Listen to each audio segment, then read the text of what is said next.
Ever looked in the mirror and thought, what happened to the person I used to be? If you're trying to find yourself again, start by stopping the version of you that's only trying to please everyone else. Sometimes, you don't lose yourself overnight.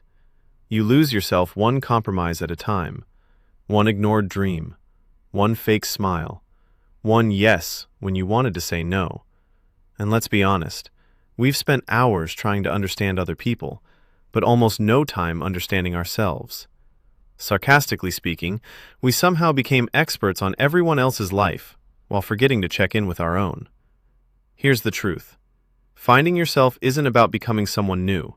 It's about returning to the person you were, before fear, before self-doubt, before the need for everyone else's approval. You're not starting from scratch. You're returning to the version of yourself that was always there. Follow Limbic Emotions for more self-awareness, emotional healing, and mindset content to help you reconnect with who you truly are.